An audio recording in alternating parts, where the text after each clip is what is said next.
यज्ञ के सिद्ध हो जाने पर फिर तो वो नहीं मरेगा, किसी भी प्रकार से वो नहीं मरेगा।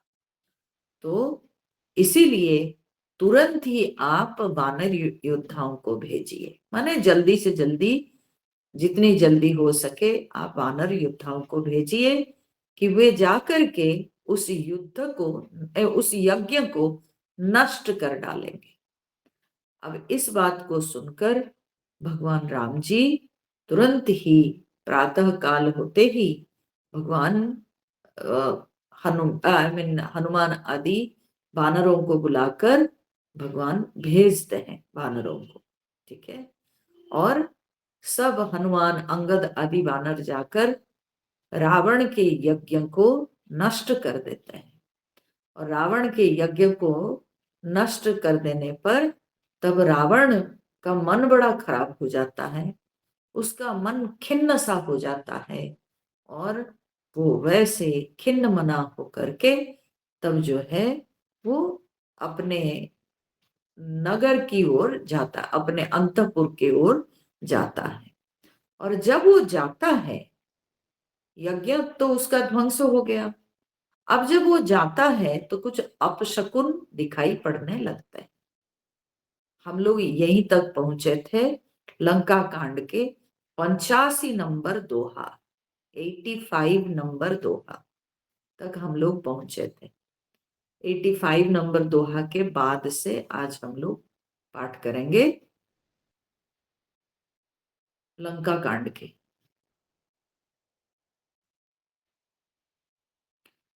तो जब वो जाता है रावण, तो उसको बहुत प्रकार के अपशकुन दिखाई पड़ते हैं, अमंगल सूचना सब दिखाई पड़ती है।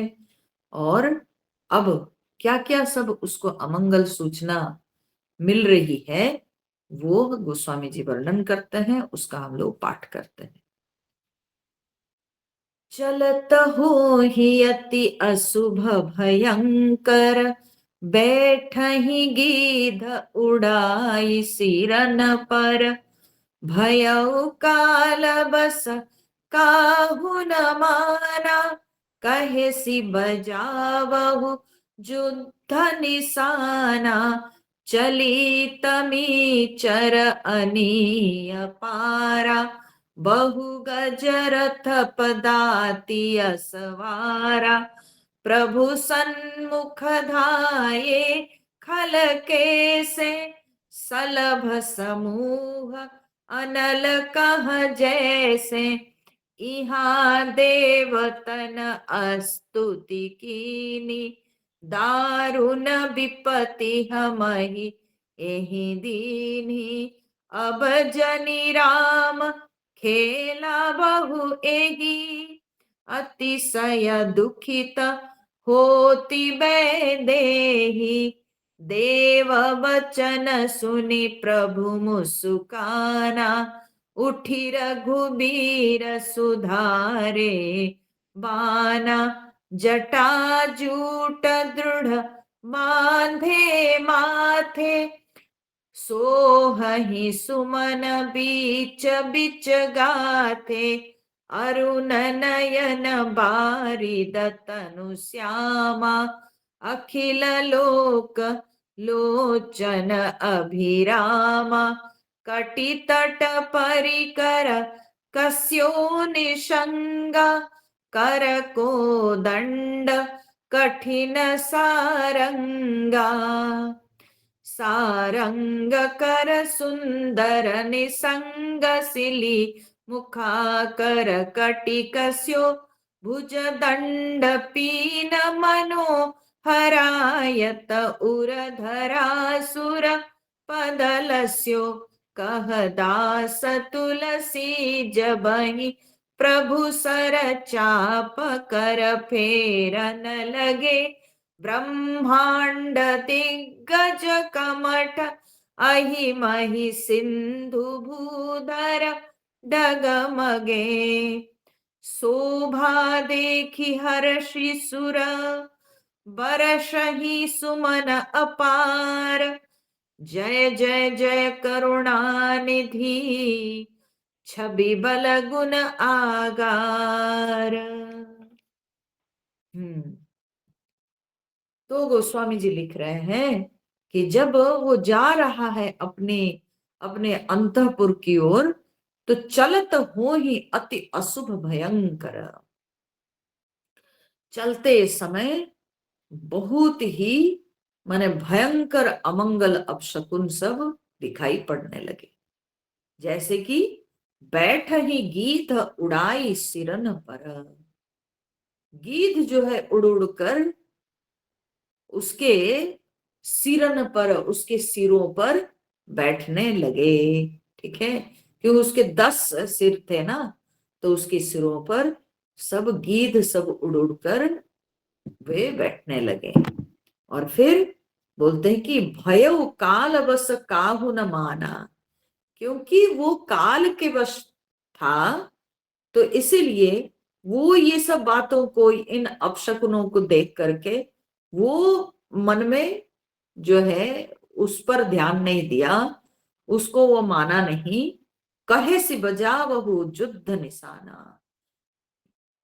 ये सब अपशकुन को वो ध्यान नहीं दिया, बल्कि वो बोला क्या ना, अपने वीरों को बुलाकर उसने निर्देश दिया कि चलो युद्ध के डंका बजाओ। ठीक है, चली तमीचर अनी अपारा। और निशाचरों की अपार सेना, अनी माने सेना, तो अपार सेना निशाचरों की इतनी संख्या थी कि असंख्य अपार सेना सब चल पड़ी। बहु गज रथ पदाति असबारा। बहुत सारे हाथी, रथ, फिर पैदल, पदाति मतलब पैदल, और असवार मतलब होता है, असलियत में आप देखो कैसे अपभ्रंश होता है, लोक भाषा में कैसे हो जाता है शब्द अश्व सवार। अश्व सवार धीरे धीरे जो है हो गया असवार। ठीक है, अश्व सवार मतलब घोड़े पर सवार। ठीक है, घुड़सवार, तो वो हो गया असवार। तो घुड़सवार, पैदल, ऐसे बहुत सारे उसके पास माने चतुरंगिणी सेना है। फिर प्रभु सन्मुख धाये खल कैसे। और वे दुष्ट निशाचर सेना भगवान के सामने किस तरह से दौड़ रहे हैं, बोले जैसे कि सलभ समूह अनल कह जैसे। बोले सलभ समूह, सलभ समूह मतलब क्या होता है, सलभ मतलब होता है पतंग। जैसे पतंगों के समूह अनल माने अग्नि की ओर जिस तरह से वे मतलब आकर्षित होके जिस तरह से दौड़ते चले जाते हैं, और अंत में क्या होता है, उनकी मृत्यु ही होती है। उसी प्रकार से ये निशाचर सेना राम जी की ओर उसी तरह से बढ़ते चले जा रहे हैं, सोच रहे हैं कि राम जी का वध कर डालेंगे, लेकिन वे अंत में राम जी के बाणों से मरेंगे ही। तो यहाँ देवतन अस्तुति कीन्ही, दारुण विपत्ति हम ही एहि दीन्ही। इधर देवताओं ने क्या किया, न देवतन अस्तुति कीन्ही, वे भगवान की स्तुति करने लगे और स्तुति करके कहते हैं प्रभु दारुण विपत्ति हम ही एहि दीन्ही। हाँ, ये इसने हम सबको दारुण दुख दिया है। ठीक है, हम सबको बहुत कष्ट दिया है। अब जनि राम खिलावहु एही। इसलिए हे प्रभु अभी इसके साथ इसको और खिलाइए मत। हाँ? क्योंकि अगर इसको और खिलाइएगा अतिशय दुखित होती भय देही, तब बहुत सीता जी जो है दुखी हो जाएगी। हाँ, जानकी जी बहुत दुखी हो रही है, इसलिए इसको और अधिक नहीं खिलाइए, मतलब इसको और ज्यादा मौका मत दीजिए। हो गया इसके खेल, अब इसको जो है नाश करना जरूरी हो गया है। तो देव वचन सुनी प्रभु मुस्काना। देवताओं के वचन सुन करके भगवान जो है मुस्कुराने लगे। भगवान हंसने लगे, क्योंकि भगवान को पता है कि ये रावण कुछ नहीं कर सकता, ना सीता जी का कुछ कर सकता है, ना राम जी का कुछ कर सकता है। परंतु देवताओं को संतुष्ट करने के लिए, देवताओं को प्रसन्न करने के लिए भगवान मुस्कुराते हुए क्या किए, ना उठी रघुबीर सुधारे बाना। राम जी उठ करके अपने बाण सुधारने लगे, ठीक है, मैंने अपने बाण तैयार करने लगे। जटा जूट दृढ़ बांधे माथा, भगवान के मस्तक पर जटाओं के जूड़े को कसकर जो है पूरा बांधे हुए हैं। मतलब अभी युद्ध करना है ना, अब ढीला छोड़ेंगे नहीं, अब पूरा कस करके अपने जो है जटाओं को बांधे हैं। सो ही सुमन बीच बीच गाथे, और फिर वो उस जटा में बीच बीच में कहीं कहीं फूल के जो है ना गुत्थे हुए सब, वे सब जो लगे हुए हैं, तो बड़े भगवान की जटा जो है बहुत शोभित हो रही है। फिर अरुण नयन बारिद तनु श्यामा, भगवान की आंखों में थोड़ी सी लालिमा है, अरुण नयन, थोड़ी जो है लाल आंखें हैं। बारिद तनु श्यामा, और भगवान के जो शरीर है वो मेघ, बारिद मतलब मेघ, मेघ के समान श्यामल वर्ण के हैं, श्याम रंग के हैं। अखिल लोक लोचन अभिरामा, और संपूर्ण लोकों की आंख को, नेत्रों को भगवान जो है आनंद देने वाले हैं। भगवान के ये सुंदर जो श्याम वर्ण का भगवान का जो रूप है, वो अखिल लोक को आनंद देने वाला है। और कटितट परिकर कस्यो निशंगा, कटितट, कटितट माने कटिदेश, ठीक है, कटिदेश में परिकर, परिकर मतलब कटिवस्त्र या कमरधनी जिसको कहते हैं, ठीक है, या कटिबंध, ऐसे बहुत सारे शब्द आते हैं। या एकदम सादा जो है, एकदम लोक भाषा में कहें तो फेंटा, ठीक है, भगवान अपने कटिदेश पर, हाँ माने कमर में फेंटा, और कस्यो निशंगा, निशंग मतलब होता है तरकस, ठीक है, तो तरकस और फेंटा भगवान बांध लिए, माने कमर में कमरधनी बांध लिए पूरा, और उसके ऊपर तरकस फिर कस लिए भगवान। कर कोदंड कठिन सारंगा, और हाथ में कठिन सारंग, कोदंड, कोदंड मतलब होता है धनुष, ठीक है, धनुष का संस्कृत में और एक शब्द भी है कोदंड। तो भगवान अपने हाथ में सारंग, सारंग माने शार्ंग धनुष, भगवान के धनुष का नाम है शार्ंग, तो भगवान शार्ंग धनुष, कठिन कठोर शार्ंग धनुष धारण कर लिए। तो गोस्वामी जी वर्णन करते हैं, सारंग कर सुंदर निशंग, सिली मुखा कर कटिकस्यो, भगवान जो है हाथ में शार्ंग धनुष, सारंग कर शार्ंग धनुष हाथ में, और फिर कमर में सिली मुख आकर, सिली मुख मतलब होता है बाण, बाण को कहते हैं सिली मुख, बाणों की खान, सिली मुख आकर, सिली मुख आकर, तो बाणों की खान सुंदर तरकस को भगवान अपने कमर में कस लिए, हाथ में धनुष धारण किए और कमर में बाणों की खान सुंदर तरकस को बांध लिए।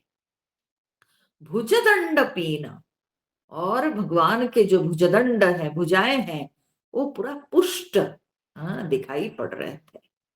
तथा मनोहरायत उर, मनोहर आयत उर माने बड़े सुंदर, आयत मतलब चौड़ी छाती, उर माने छाती, भगवान के अति सुंदर चौड़ी छाती है। धरासुर पदलस्यो, और उस छाती पर धरासुर माने ब्राह्मण, ठीक है, तो ब्राह्मण के पदलस्यो, पद चिन्ह सुशोभित था। तो अगस्त्य भृगु ऋषि के पद चिन्ह भगवान के छाती पर सुशोभित है, तो कहते हैं धरासुर पद लस्यो, कह दास तुलसी जब ही प्रभु सर चाप कर फेर न लगे। तुलसीदास जी कह रहे हैं कि जब भगवान अपने धनुष पर बाण लगा करके हाथ उस पर फेरने लगे, उस धनुष पर, तब क्या हुआ? न ब्रह्मांड दिग्गज कमठ अहि मही सिंधु भूधर डगमगे। तो कहते हैं संपूर्ण ब्रह्मांड और सारे दिग्गज, दिग्गज माने दिशाओं के जो सब हाथी, ठीक है, चार दिशाओं के जो चार हाथी जिनके पीठ पर पृथ्वी विराजमान है, तो बोले दिग्गज, तो सारे दिग्गज, और कमठ माने कछुआ, और अही माने अनंतनाग, और उसके ऊपर पृथ्वी, सिंधु माने समुद्र, भूधर माने पर्वत, ये सब के सब डगमगाने लगे। भगवान जब धनुष पर हाथ फेरने लगे तो ये सब डगमगाने लगे। पूरे विश्व ब्रह्मांड, पृथ्वी, और जो कछुआ जिसके ऊपर जो है कहते हैं माने कछुआ के ऊपर अनंतनाग है, ठीक है, कछुआ के ऊपर अनंतनाग है, और अनंतनाग जो है उनके ऊपर हमको लगता है कि ये दिशागज है, दिग्गज है, और दिग्गज के ऊपर जो है ना ये पृथ्वी, ये धरती जो है प्रतिष्ठित है। तो इसलिए ये सब के सब डगमगाने लगे। शोभा देखी हर्ष सुर बरसहि सुमन अपार, और भगवान की शोभा मन वीर वेश को देखकर देवता लोग हर्षित होकर फूलों की वर्षा करने लगे। जय जय जय करुणा निधि छवि बल गुण आगार, और सब भगवान की जयकार करने लगे। सारे देवता लोग भगवान की जयकार किए कि जय जय जय करुणा निधि छवि बल गुण आगार। छवि मन शोभा, बल शक्ति, और गुणों के धाम, आगार मन धाम। तो भगवान जो कि शोभा, शक्ति और गुणों के धाम है, ऐसे करुणा निधान प्रभु की जय हो, जय हो, ऐसे देवता लोग भगवान की जयकार करने लगे। एही बीच निशाचर अनी कसमसात आई अति घनी, और इसी बीच में क्या हुआ ना, निशाचरों की अति माने घनी सेना, मतलब बहुत संख्या में निशाचर थे, तो इसलिए घनी सेना, एकदम बहुत सारे संख्या में वो निशाचरों की सेना, ये सब कसमसाते हुए आई। कसमसाते माने इतनी संख्या में निशाचरों की सेना थी कि वे जब आ रहे थे सब एक दूसरे के देह में रगड़ा रहे थे, जगह नहीं थी, जगह कम पड़ रही थी, तो कसमसाते हुए सब आ रहे थे। देखी चले सन्मुख कपि भट्टा, और उस सेना को देखकर कपि भट्टा माने वानर योद्धा सब, वे लोग क्या किए ना, उनके उस निशाचर सेना के सामने चले। कैसे न, जैसे प्रलय काल के जनु घन घट्टा, जैसे प्रलय काल के बादलों के समूह दिखाई पड़ते हैं, ठीक वैसे ही वानरों की सेना उन निशाचर सेना के सामने चल पड़े, उनके सामने चल पड़े। बहु कृपान तरवारी चमकही, अब ये निशाचर सेना के हाथों में तलवार है, कृपाण है, तो बहुत सारे कृपाण तलवार सब चमक रही है। कैसे? बोले जनु दह दिशी दामिनी दम कहीं, दह दिशी माने दसों दिशाओं में जिस तरह से कि दामिनी माने बिजली चमक रही है, वैसे लग रही थी। ये सारे जो निशाचर सब काले काले थे ना, तो उनके हाथ में ये कृपाण तलवार सब ऐसे चमक रही थी जैसे कि घना बादल में बिजली चमकती है, वैसे लग रही थी। गज रथ तुरग चिकार कठोरा, गर्ज ही मनहु बलाहक घोरा। बोले हाथी, रथ, घोड़े, ये सब जो है ऐसे मतलब चिघाड़ कर रहे थे।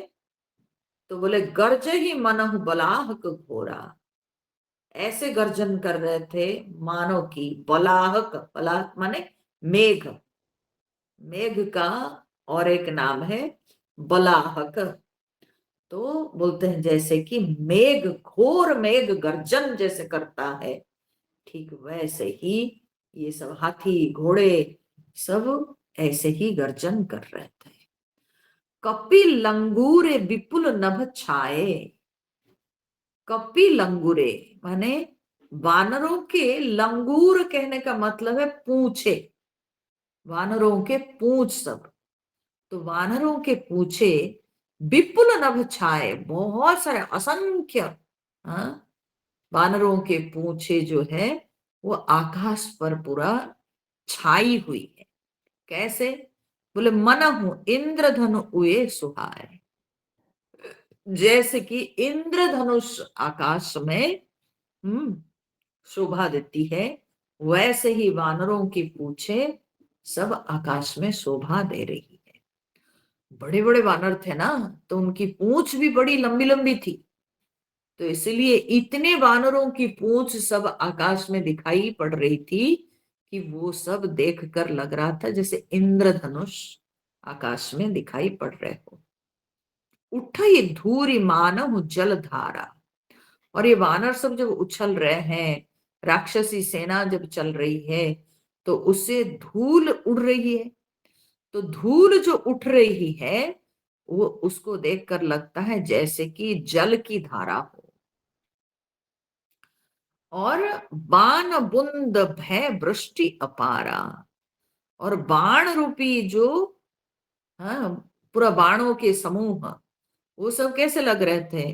बोले बूंदों की अपार वृष्टि, ठीक है, जल के जो बूंद सब, जो बाण सब चलने लगे, तो वो सबको देख करके लग रहा था जैसे कि बारिश के अपार बूंद सब गिरने लगे ऐसे। दुहु दिसी पर्वत कर ही प्रहारा, और दोनों ओर से माने ये वानर सेना जो है दोनों ओर से, हाँ, ये वानर योद्धा सब जो है ये पर्वतों का प्रहार, पर्वत कर ही प्रहारा, पर्वतों का प्रहार कर रहे हैं, ठीक है, माने घेर लिए हैं राक्षसी सेना को या निशाचर सेना को, घेर कर दोनों तरफ से पर्वतों का प्रहार करने लगे। वज्रपात जनु 12 ही बार, ऐसे लग रहा था जैसे बारंबार वज्रपात हो रहा, ठीक है, जब वानर लोग उन पर पर्वतों का प्रहार कर रहे हैं तो ऐसे लग रहा है जैसे वज्रपात हो रहा है बार बार। रघुपति कोपी बाण झरी लाई, अब राम जी भी क्रोध करके बाणों की झड़ी लगा दी। तो घायल भय निशिचर समुदाय, इससे क्या हुआ ना, निशिचर समुदाय वो सब के सब घायल हो गए। लागत बाण वीर चिक्क रही, और भगवान के बाण लगते ही सारे वीर माने राक्षस वीर सब चित्कार कर उठते हैं।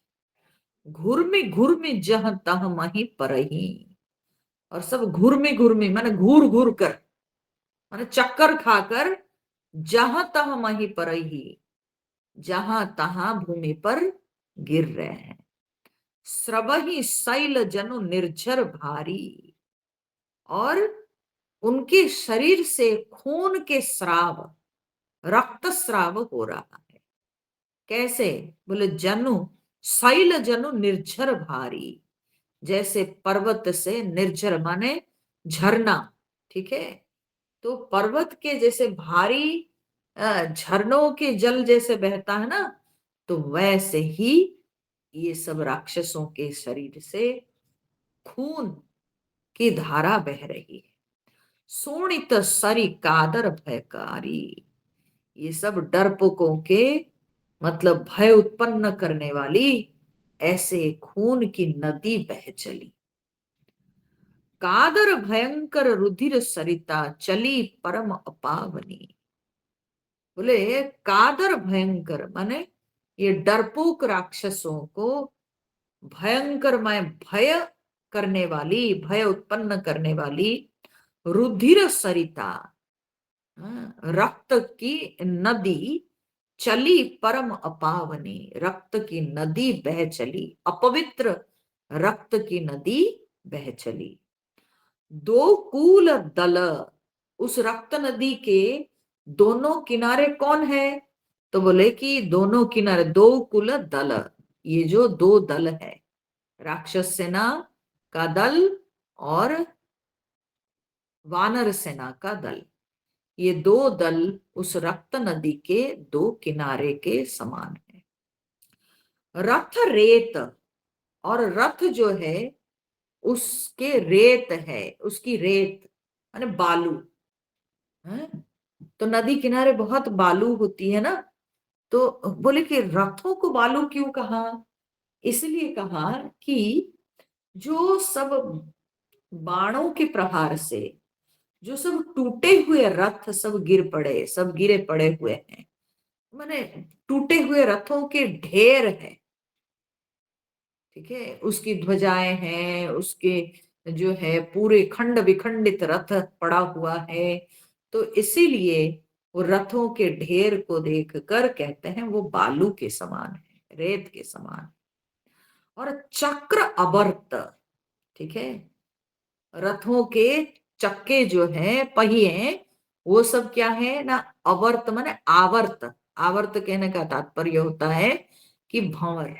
ठीक है, जो जल में जो भंवर दिखाई पड़ता है, तो बोले कि वो रथ के पहिए सब है।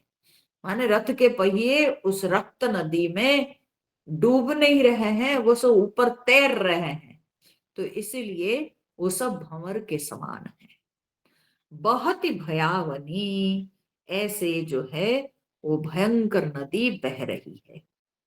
जल जंतु गज पदचर तुरग खर विविध वाहन को गने, और उस नदी में फिर जल जंतु भी है। उस रक्त नदी में कुछ जल जंतु भी होंगे। तो वो जल जंतु सब कौन है उसके अंदर? बोले कि हाथी, घोड़े और गधे और सारे पदातिक सब सैन्य, ये सब के सब जो पड़े हुए हैं, पैदल सैन्य, फिर बहुत प्रकार के वाहन, ये सब जो पड़े हुए हैं, तो बोलते हैं कि ये सब के सब उस रक्त नदी के जल जंतु के समान है, जलचर के समान है। को गने बोलते हैं कि इतनी संख्या में पड़े हैं कि उसको कौन गिन सकता है। सर शक्ति तोमर सर्प चाप तरंग चर्म कमठ घने, फिर बोलते हैं कि सर शक्ति तोमर सर्प, और फिर उस नदी में कुछ सांप भी रहते होंगे। तो वो सांप सब कौन है? तो वो सांप है बाण, शक्ति और तोमर, ये सब जो है उस नदी में सांप के समान। फिर चाप तरंग, और चाप माने धनुष, धनुष जो है उस नदी में तरंग के समान। ठीक है, जो सारी लहरें, नदी में जो लहरें उठती है ना, तो लहरों के जो आकार होता है वो कुछ धनुष के आकार के समान है। तो इसलिए कहते हैं कि धनुष जो है उसकी तरंगे हैं। चर्म कमठ घने, और फिर चर्म माने ढाल, ढाल जो है उस नदी में बहुत से कमठ माने कछुए, माने ये एक काल्पनिक नदी का वर्णन करते हैं गोस्वामी तुलसीदास जी, यह सूचित करने के लिए कि कितना भयंकर युद्ध था वो, कि भगवान राम जी की कृपा से वानर सेना में इतनी शक्ति आ गई और साथ साथ भगवान के भी बाण चल रहे थे, भगवान के बाणों से और वानरों के भी लड़ाई के कारण निशाचरों का इतना जो है नाश होने लगा कि रक्त की नदी बह चली।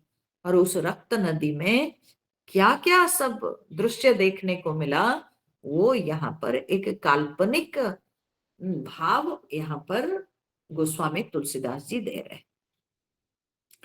वीर परहि जनु तीर तरु मज्जा बहु बह फेन। फिर वीर सब पृथ्वी पर परहि जनु तीर तरु, वीर जो सब योद्धा सब पृथ्वी पर पड़े हुए हैं, कुछ सब तो रक्त नदी में बह रहे हैं ऐसी बात नहीं है, कुछ ऐसे भी जमीन पर पड़े हुए हैं, जो सब मरे पड़े हैं वीर, उन सब को देखकर गोस्वामी जी कहते हैं कैसे लगता है, जैसे कि वो सब नदी के किनारे के वृक्ष हैं। कभी कभी नदी किनारे के वृक्ष जो है नदी के प्रवाह से उखड़कर सब पड़े रहते हैं ना, तो बोले कि वैसे ही नदी किनारे के वृक्ष के समान कुछ वीर ऐसे सब पड़े हुए हैं भूमि पर। मज्जा बहु बह फेन, और उस नदी में जो फेन है वो क्या है, ठीक है, नदी में जो सब बुलबुले दिखाई पड़ते हैं, बुदबुद सब दिखाई पड़ते हैं, फेन वो क्या है, बोले मज्जा बहु, बहुत जो मज्जा, मज्जा मतलब क्या होता है, जो हड्डियों में, हड्डियों के अंदर जो बोन मैरो है, ठीक है, हड्डियों के अंदर जो रस होता है, हड्डी का रस, वो सफेद सफेद रंग का होता है ना, वो हड्डी की जो चर्बी, तो बोलते हैं वो सब जो है फेन के समान है, उस रक्त नदी में फेन के समान है। कादर देख डर ही तह, और ये डरपोक उसको देख करके डर रहे हैं, सुबटन के मन चैन, और जो उत्तम योद्धा है वो सबके मन में चैन है, माने उन सबको सुख मिल रहा है। जो डरपोक डरपोक योद्धा है वे डर रहे हैं, लेकिन जो उत्तम योद्धा है वो सबको बड़ा सुख मिल रहा है इसको देखकर। ऐसे भयंकर माने युद्ध भूमि के रूप को देखकर, युद्ध भूमि के दृश्य को देखकर जो उत्तम योद्धा है उनको बड़ा सुख मिल रहा है, परंतु जो डरपोक निशाचर सेना है वे सबके सब डरे हुए हैं, घबराए हुए। फिर उस रक्त नदी में स्नान करने वाले कौन है, तो गोस्वामी जी कहते हैं मज्ज ही भूत पिशाच बेताला, प्रमथ महा झोटिंग कराला। मज्ज ही माने उसमें स्नान करते हैं कौन, न भूत पिशाच बेताल, और प्रमथ, उसके अंदर भूत पिशाच बेताल और प्रमथ, प्रमथ माने शिवगण, शिव जी के गण, महाझोटिंग कराला, बहुत सारे बोलते हैं झोटों वाले, बहुत सारे झोटिंग। ये झोटों वाले झोटिंग क्या होता है, ये जो बाल सब ऐसे खड़ा खड़ा खड़ा खड़ा होता है ना, ऐसे ऐसे, ठीक है, ऐसे स्पाइक्स जिसको कहते हैं आजकल की भाषा में, तो ऐसे स्पाइक्स वाले जो ऐसे जो गण सब होते हैं ना शिव जी के, बोलते हैं वही सब इस रक्त नदी में स्नान करने वाले, ये सब भगवान शिव जी के सब गण हैं। प्रमथ भगवान के गण हैं, और सब ऐसे ही पूरा एकदम खड़े खड़े बाल वाले ऐसे सब भयंकर सब झोटिंग होते हैं, और भूत पिशाच बैताल ये सब के सब उस रक्त नदी में स्नान करने वाले। काक कंक ले भुजा उड़ाही, काक माने कौवे, और कंक मतलब क्या होता है ना, चील पक्षी, ठीक है। आप सुने होंगे अगर कभी, जहां ये चील पक्षियों के समूह रहते हैं, उनकी आवाज कैसे होती है? कंग कंग ऐसे करते हैं। हमारे यही बगल में एक ये है, क्या बोलते हैं, टावर है, ठीक है। तो बहुत बड़ा टावर है, उसके ऊपर सब वो चील पक्षी सब रहते हैं। तो सवेरे सवेरे जब मैं फूल लेने जाती हूँ ना, तो वैसे ही उनकी आवाज सुनाई पड़ती है, कंग कंग कंग करते हैं वो। तो इसलिए उनका नाम है कंक, ठीक है। तो कंग कंग करने से जिनको, क माने सुख, कंग क, कंग करने से जिनको सुख मिलता है तो उनको कहते हैं कंक, माने चील पक्षी, ठीक है। सो काक कंक माने कौवे और चील पक्षी, ले भुजा उड़ाही, वो सब भुजाएं लेकर उड़ते हैं। एक ते छीन एक ले खाए, है ना। तो एक दूसरे से छीन कर खा रही है, ठीक है। ये जो चील पक्षी है, ये चील पक्षी क्या करती है ना, कौओं कौओं के मुख से छीन लेती है। तो ऐसे करके खा रहे हैं। एक कहीं, एक पक्षी दूसरे पक्षी को बोल रहा है, क्या बोलते हैं? बोलते हैं, ऐसे हो सोंघाई सठहु तुम्हारा दरिद्र न जाई, हैं? ऐसी हो सोंघाई, सोंघाई मतलब क्या है? सोंघाई मतलब बहुतायत, माने बहुत, बहुत मात्रा में, ठीक है। संघ शब्द से सौंगाई बना है यहाँ, ठीक है। इतने सारे हैं कहने का अर्थ है, अरे इतने सारे, अरे शठ, अरे मूर्ख, इतने सारे हैं, सब पड़े हुए हैं, फिर भी तुम्हारी दरिद्रता नहीं जा रही है, तुम मुझसे छीन ले रहे हो। ऐसे मतलब एक पक्षी दूसरे पक्षी को कह रहा। कहरत भट्ट घायल तट गिरे, घायल योद्धा जो है वो तट पर पड़कर गिरे पड़े, वो लोग कराह रहे हैं, होता है ना, एकदम जो है मरी हुई अवस्था में गिरे हुए, मुंह से आवाज तक भी खुलकर नहीं निकलती है, तो कराहते हैं, ठीक है। ऐसे ऐसे करते रहते हैं ना, तो इस तरह से कराह रहे हैं पड़े हुए कुछ, हाँ, घायल योद्धा सब। जहां तह मनहु अर्ध जल परे, और जहां तहा मानो कि सब अर्ध जल, ठीक है, पड़े हो। अर्ध जल किसको कहते हैं? अर्ध जल कहते हैं जब कभी कोई व्यक्ति बिल्कुल जो है माने मृत्यु, मरने की स्थिति में आ जाता है और बचने की कोई उम्मीद नहीं रहती है, तब उसके घर वाले उसको क्या करते हैं ना, उसके शरीर को, उसके आधा शरीर को जल के अंदर और आधा शरीर जो है बाहर तरफ ऐसे करके उसको डाल देते हैं कि अब तो ये मरने वाला है, अब इसको घर में क्या रखेंगे, और तब उसको कहा जाता है अर्धजल, ठीक है। माने उसके शरीर का आधा भाग जल के अंदर, आधा भाग बाहर की ओर पड़ा रहता है। तो ऐसे जब रखा जाता है ना किसी व्यक्ति को, माने जहां पर मृत्यु सुनिश्चित है, ऐसे समझकर किया जाता है। तो यहाँ पर कुछ ऐसे भी वीर हैं जो एकदम मरने वाले हैं, तो अर्धजल के समान पड़े हुए हैं। खेच ही गीध आंत तट भये, और गीध जो है वो सबके आंत को खींच रहे हैं, ठीक है। गीध पक्षी वो सबके आंत को खींच रहे हैं। कैसे?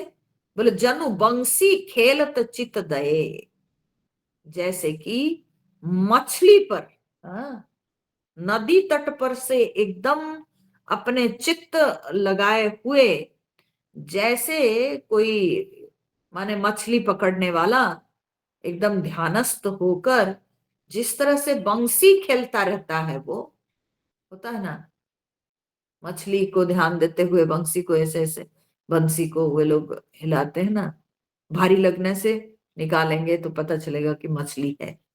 ठीक है, तो उसी प्रकार से गीध जो है सबके आंत को इस तरह से खींच रहा है।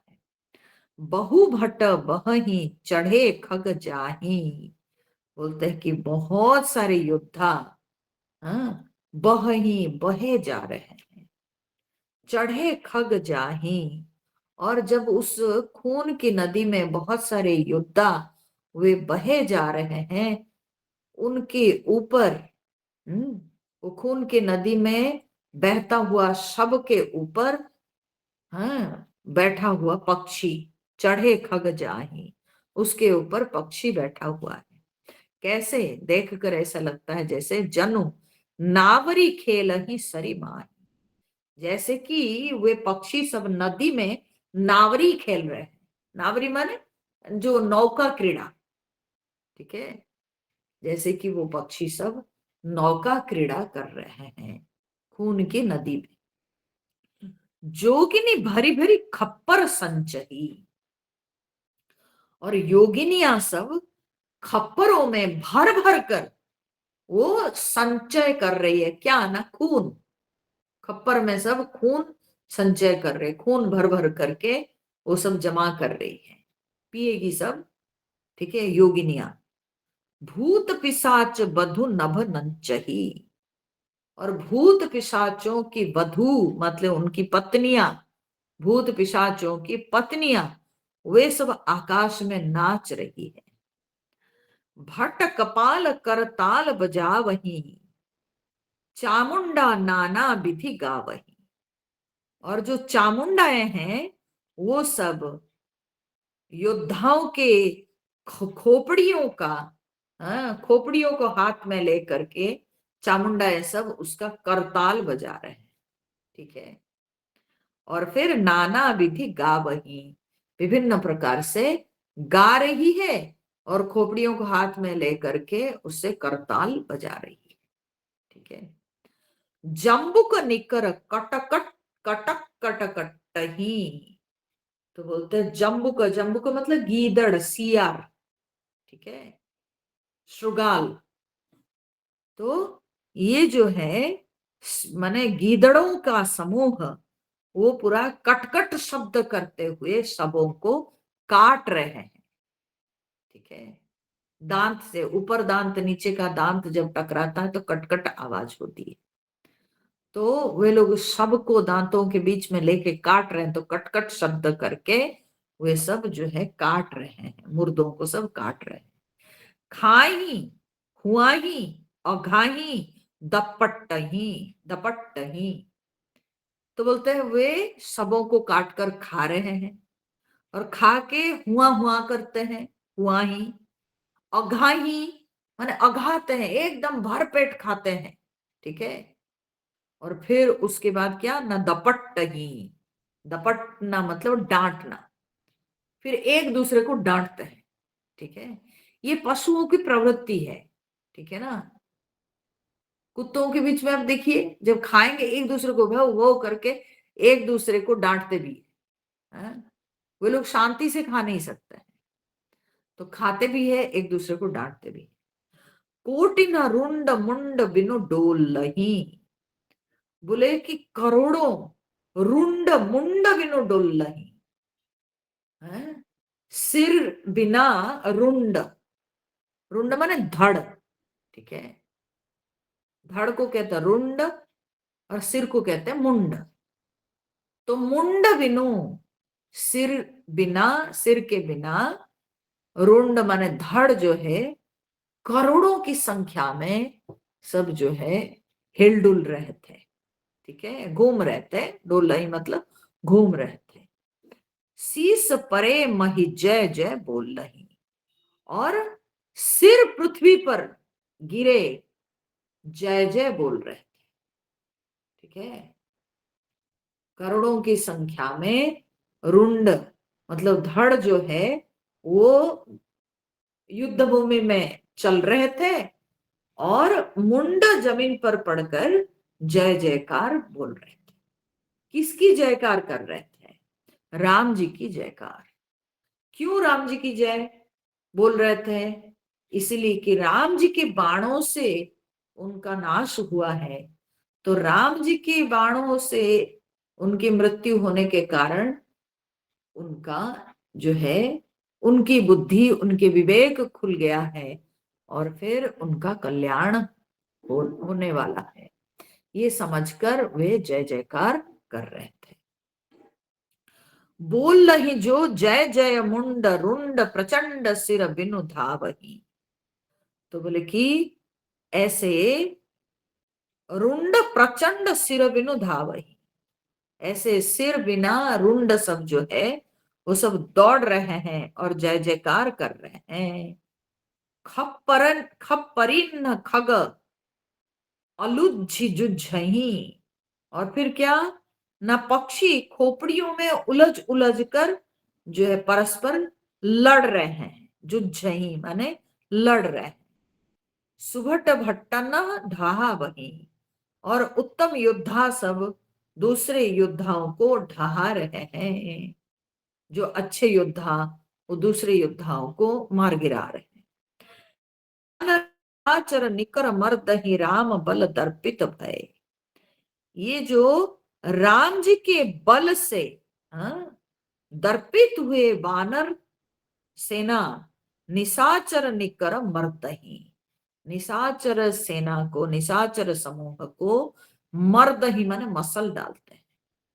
ये वानरों में इतनी शक्ति कहाँ, ये तो राम जी के बल पाकर ये सब के सब अभी जो है इतने ताकतवर हो गए हैं कि राक्षस सेना को पूरा मसल डालते हैं।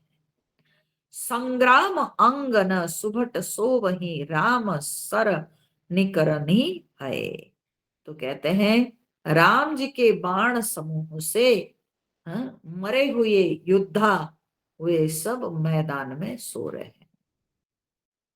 भगवान राम जी के बाणों से कई योद्धा सब मरे पड़े हुए हैं मैदान में। रावण हृदय विचारा भानिसिचर संहार, इसी समय जो है रावण अपने हृदय में विचार किया, मैंने अपने मन में विचार किया।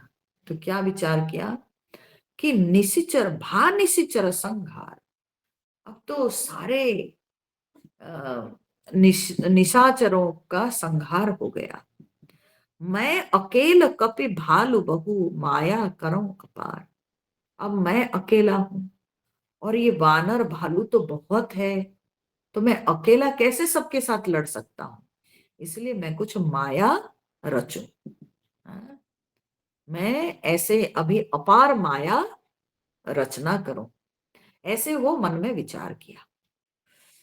देवन प्रभु ही पयादे देखा, इसी समय क्या हुआ ना, देवता लोग भगवान को पैदल देखे।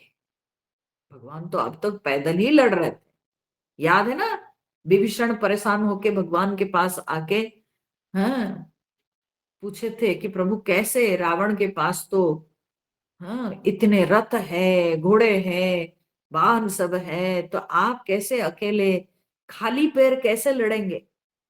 तब भगवान उनको जो है एक सुंदर रथ का वर्णन किए थे, विजय रथ का वर्णन किए थे, जिसको हम लोग विभीषण गीता कहते हैं, उसको हम लोग पहले देख चुके हैं। तो अब भगवान को ऐसे पैदल देखकर देवता लोग उपजा उर अति क्षोभ विशेषा, देवताओं के हृदय में बहुत ही क्षोभ उत्पन्न हुआ कि प्रभु पैदल चल के लड़ रहे हैं और ये रावण रथ पर बैठकर लड़ रहा है। तो इसलिए देवताओं को ये बात अच्छी नहीं लगी, देवताओं के मन में बड़ा क्षोभ उत्पन्न हुआ। सुरपति निज रथ तुरंत पठावा, तब सुरपति माने इंद्रदेव, निज रथ तुरंत पठावा, इंद्रदेव अपना ही रथ तुरंत भेज दिए। हर्ष सहित मातली ले आवा, और बड़े हर्ष के साथ इंद्र का जो सारथी है मातली, मातली उस रथ को चलाते हुए ले आया। यहां पर तो वर्णन नहीं है, लेकिन वाल्मीकि रामायण में वर्णन है।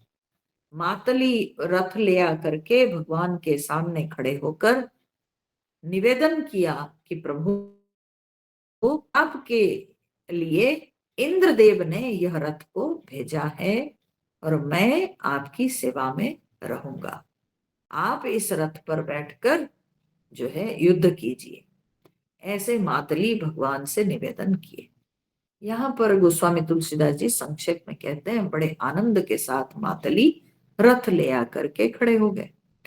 तेज पुंज रथ दिव्य अनुपा, उस दिव्य अनुपम, हाँ, तेजों के पुंज, तेजों के समूह उस रथ पर भगवान जो है कौन न हर्षि चढ़े कोसलपुर भूपा, कोसलपुरी के राजा राम जी उस रथ पर बड़े हर्षित होकर चढ़े।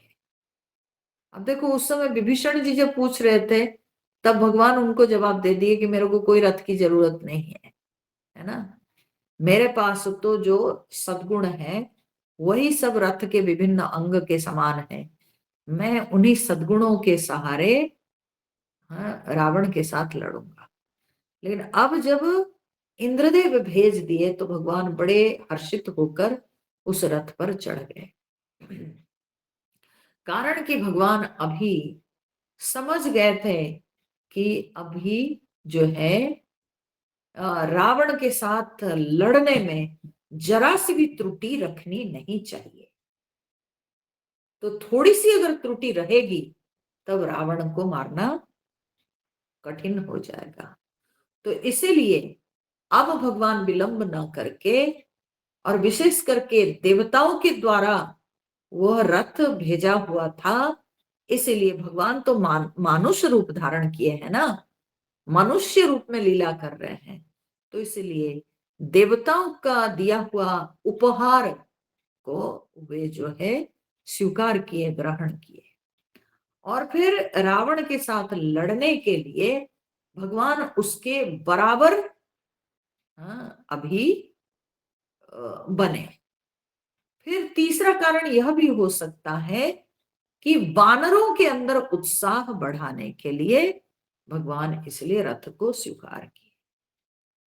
फिर चौथी बात यह भी हो सकती है, विभीषण के मन में भी जो शंका उठी थी, अब भगवान विभीषण को भी माने खुश कराए इस रथ पर चढ़कर।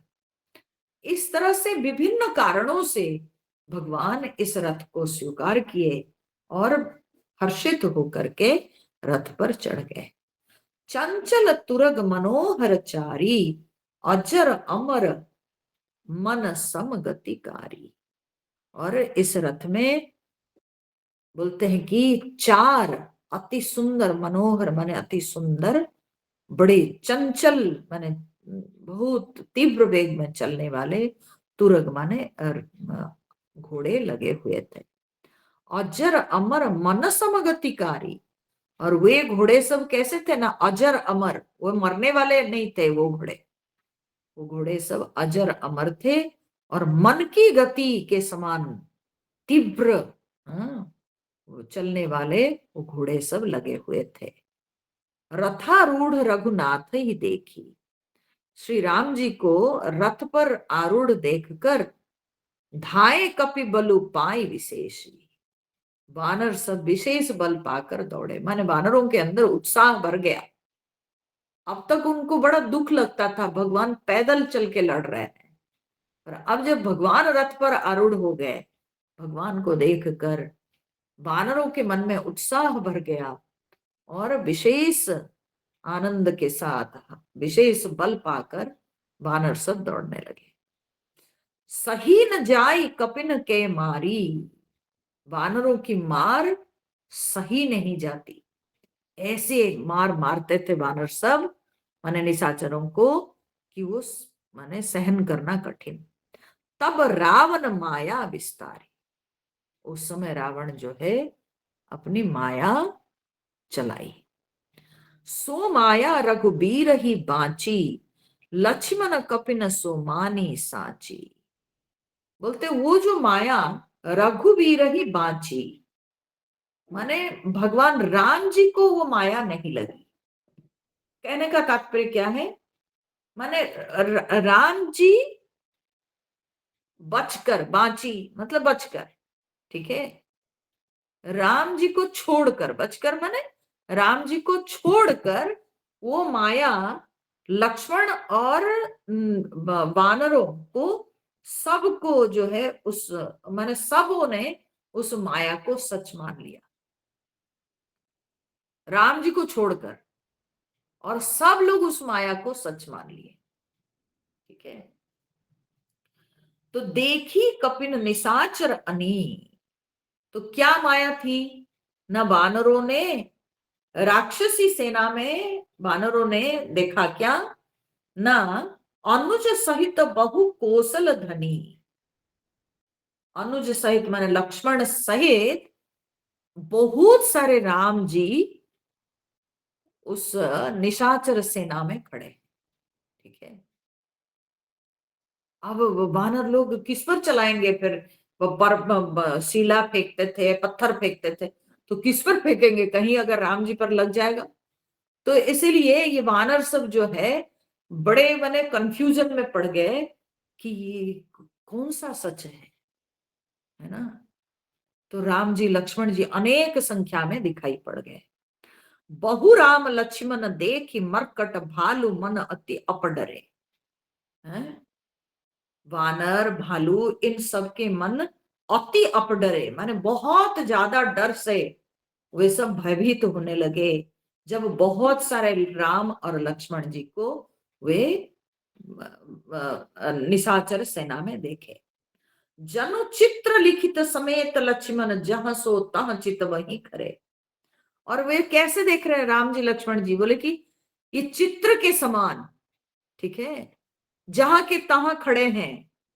ठीक है, लक्ष्मण जी राम जी जहां के तहां जगह जगह सब खड़े हैं, माने चित्र के समान, ऐसे जो है वानरों ने देखा। और निज से न चकित बिलो की हंसी सर चाप सजी कौशल धनी। जब भगवान ने देखा कि ये वानर, ये भालू, ये सब अभी बड़े कंफ्यूजन में पड़ गए और डर गए हैं, तो तब भगवान क्या किए? न निज सेना चकित बिलो की, अपनी सेना को आश्चर्यचकित देखकर भगवान हंसते हुए अपने जो है धनुष उठाए, धनुष में बाण सजाकर माया हरी, भगवान अपने बाणों से माया को हरण किए। हरि, हरि मतलब भगवान, हाँ, एक हरि जो बड़ी ई मात्रा वाली है वो हरण किए, और छोटी वाली हरि जो है वो राम जी के लिए। तो राम जी माया को हरण किए, निमिष महु, एक क्षण में भगवान माया को हरण किए। हर्षी सकल मरकट अनी, और इसको देखकर सारे जो वानर सेना सबके सब बड़े हर्षित हो गए, बड़े आनंदित हो गए। बहुरी राम सब तन चितई बोले वचन गंभीर। और फिर राम जी सबके शरीर को देखकर, वानरों के शरीर को, वानरों के तन को देखकर बड़े गंभीर होकर बोले। ठीक है, गंभीर वचन बोले भगवान। क्या बोले? न द्वंद्व युद्ध देखो सकल श्रमित भय अति वीर। बोलते हैं कि हे वीरों, तुम लोग बहुत थक गए हो, भय अति, श्रमित भय, तुम सब बड़े थक गए हो, अब तुम लोग द्वंद्व युद्ध देखो। माने अब मैं अकेला रावण के साथ लड़ूंगा। रावण की तो सारी सेना खत्म हो चुकी है, अब रावण अकेला हो चुका है। तो इसलिए भगवान कहते हैं अब तुम सब लोग थक भी गए हो, इसलिए तुम लोग अभी द्वंद्व युद्ध देखो, मेरा और रावण का द्वंद्व युद्ध देखो। तुम लोग थक गए हो, थोड़ा विश्राम करो। अब भगवान जब ये बात बोले, वानर लोगों के मन में आश्चर्य कि भगवान अभी कैसे लड़ेंगे इस वानर के साथ, देखेंगे। तो भगवान अब द्वंद्व युद्ध करने वाले, माने अभी राम जी और रावण का असली जो युद्ध वो अभी होने वाला है। अब कैसे युद्ध होता है, द्वंद्व युद्ध, तो उसको हम लोग कल के सत्संग में श्रवण करेंगे। आज के लिए बस इतना, ठीक है। अब राम जी और रावण का युद्ध का वर्णन होगा। अब लंका कांड में तो केवल युद्ध ही युद्ध है, ठीक है, केवल युद्ध ही युद्ध चलेगा। तो चलिए फिर कल मिलेंगे, आज के लिए इतना ही। सभी का बहुत बहुत धन्यवाद। श्री राम जय जय राम, श्री राम जय जय राम, श्री राम जय जय राम, श्री राम जय जय राम,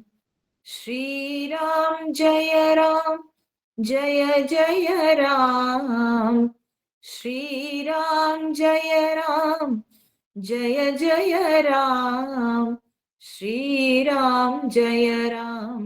जय जय राम, श्री राम जय जय राम, श्री राम जय जय राम, श्री राम जय जय राम, श्री राम जय जय राम, श्री राम जय जय राम, श्री राम जय जय राम, श्री राम जय जय राम, जय सीताराम, जय हनुमान। बोलिए श्यावर रामचंद्र की जय, पवन सुत हनुमान की जय, उमापति महादेव की जय, बोलो भाई सब संतन की जय। ओम पूर्णमद पूर्णमिदं पूर्णात् पूर्णमुदच्यते पूर्णस्य पूर्णमादाय पूर्णमेवावशिष्यते। ओम शांति शांति शांति। हरि ओम। श्री गुरुभ्यो नमः। हरि ओम।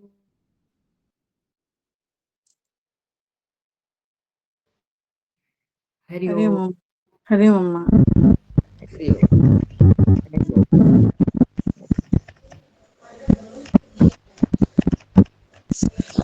सबको हरिओम।